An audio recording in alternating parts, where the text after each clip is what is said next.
Hey everyone, we all remember that one car from that one movie or show that did that one thing and then some.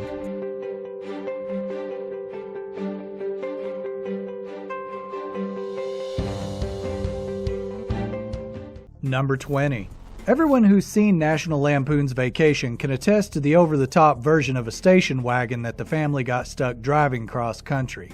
It was created just for the film and designed around a 1979 Ford LTD Country Squire wagon. So if you're feeling nostalgic, you can have one custom built for your own road trip. Just remember to save room up top for Aunt Edna.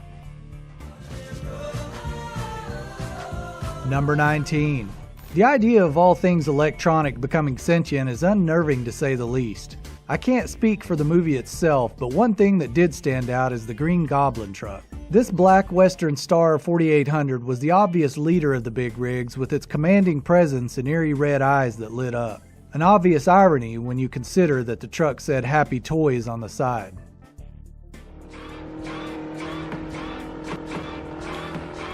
Number 18. This Lotus Esprit was a prototype with the ability to transform from a land vehicle to a submarine at the touch of a button. Although Bond gets the ladies in the end, there should be some credit given to M for the gadgets and cars he creates. The model used in the movie was purchased in 2013 by Elon Musk for a reported $864,000. I'm thinking we might see an amphibious Tesla.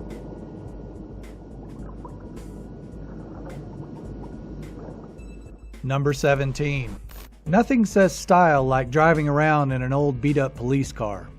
Actually, that's a lie.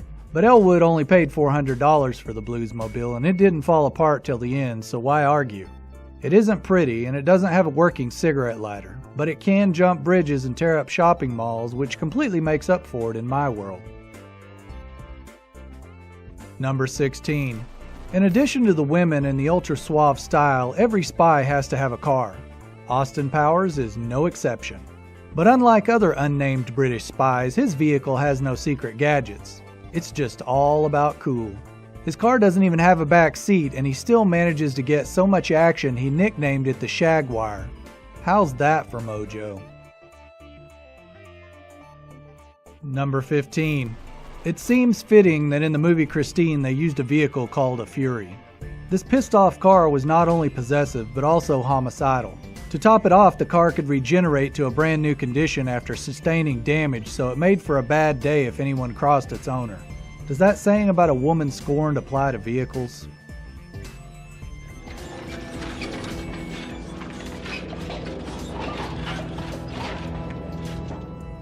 Number 14.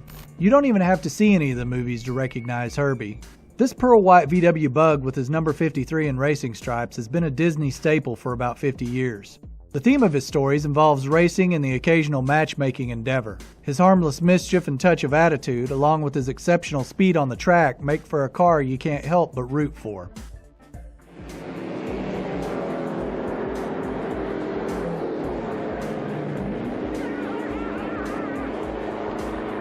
Number 13. I'm betting I'm not the only one who thinks of Magnum P.I. every time they see a red Ferrari. The car used on the show is a 308 GTS with a few variations on the models during filming. Just seeing it peeling out in the intro caused a bit of jealousy. Living on the Hawaiian Islands in the 80s, and Magnum always had a Ferrari. I guess it goes without saying that it takes a car that awesome to compete with the mustache. Number 12. Bullitt is the character in the movie, and his 1968 Mustang GT Fastback is even cooler than his name. In addition to just being an overall badass machine, this car's climactic moment is its now legendary chase through the streets of San Francisco. It lasts almost 11 minutes and it revolutionized the standard for future Hollywood car chases. Steve McQueen, ladies and gentlemen. Number 11. Remember the shock you felt when you watched Dom total his car at the end of the movie? Even though there were various reincarnations in the franchise, they still didn't have the allure and badassery of the original. It blew every other car out of the water in its few minutes of screen time, but any car that can twist the chassis coming off the line doesn't need much more than that.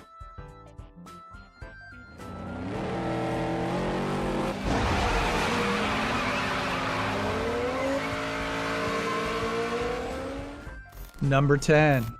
This white ambulance hearse combo was the means of transportation for the Ghostbusters. In addition to being a bitchin' ride, it had an integrated storage space and work center in the back. The original design was going to be black in color, but since most of the filming would be at night, the idea was scrapped. Just talking about it gets that song stuck in my head. And now it's in yours too. Before you get caught up in the memories, be sure and subscribe below. Also, don't forget to click that bell icon to stay up to date on all the latest from Mind's Eye Design. Number 9. This is the car of all Bond cars, having been seen or featured in 7 of the films, starting with Goldfinger. In its original form, it had machine guns behind the front indicators, a bulletproof shield behind the back window, an ejection seat, a revolving license plate, and various other defensive mechanisms controlled via switches in the armrest. A later upgrade included a champagne chiller. Seriously, it's James Bond. Like the dude needs help getting women.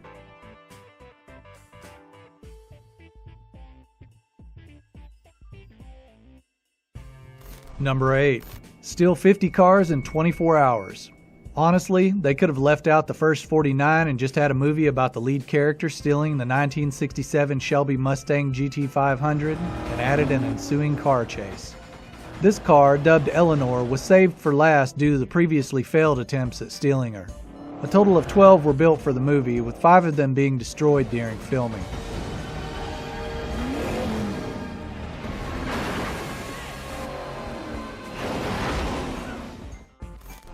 Number 7. If you were a kid when Knight Rider was on TV, then you know there was nothing cooler than this car at that time. It's a modified 1982 Pontiac Trans Am nicknamed K.I.T., which stands for Knight Industries 2000. K.I.T. even had an evil predecessor named Car, which lasted for a few episodes before losing in a vehicle-on-vehicle battle. That just goes to show there's no hassling the Hoff. Flight into the dangerous world of a man who does not exist. Number 6. Burt Reynolds was offered a new Pontiac Firebird every year for life just for driving this car in the movie. There were a total of 4 of the cars used during production, but by the end of filming, 3 of them were totaled and the 4th wouldn't even start. In 2014, Reynolds sold his Bandit car for $450,000. That's a lot of money to spend just to make a beer run.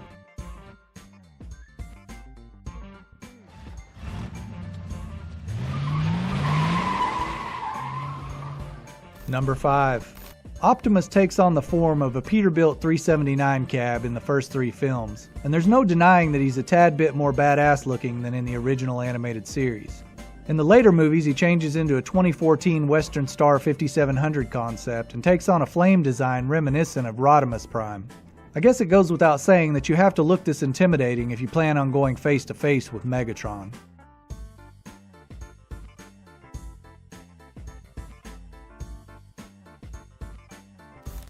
Number 4. The DeLorean was the perfect fit for the movie with just the right amount of futuristic styling. It helped that the car wasn't so well known, which enabled it to be believable as a time machine. Doc Brown said, "If you're going to build a time machine into a car, why not do it with some style? I guess now I have a reason to upgrade my Prius."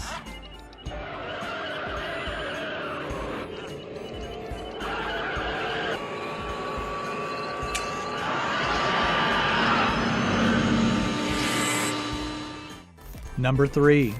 This eye-catching orange 1969 Dodge Charger was driven by Bo and Luke Duke and was the nemesis of Sheriff Roscoe P. Coltrane.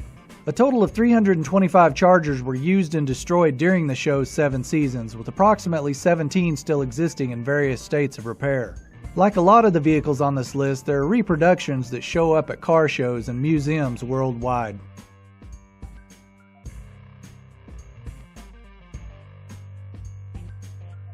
Number 2. This version of the Batmobile was designed around the 1955 Lincoln Futura concept. It was built in just under 3 weeks by George Barris at a reported cost of $30,000. The car had several breakdowns throughout production due to its age. Barris retained ownership of the car and sold it for $4.2 million in 2013. It was resold in 2016 for an undisclosed sum. Before we reveal our number 1 pick, we'd like to remind you to comment below and let us know if there are any vehicles you think should have made the list. Suggestions are welcome as always.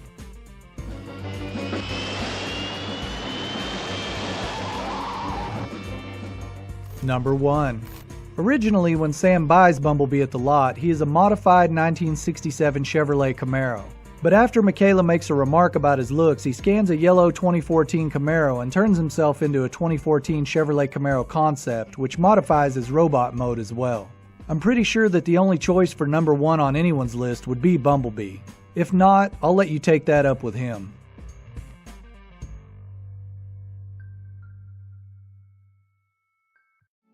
Hey guys, this is Cassie. I hope you guys enjoyed this video. Tell us in the comments below what you found to be the most interesting and why. Also, if you haven't done so yet, make sure to hit the bell notification next to the subscribe button to stay up to date with all of our latest videos. Thank you for watching. I'll see you guys next time.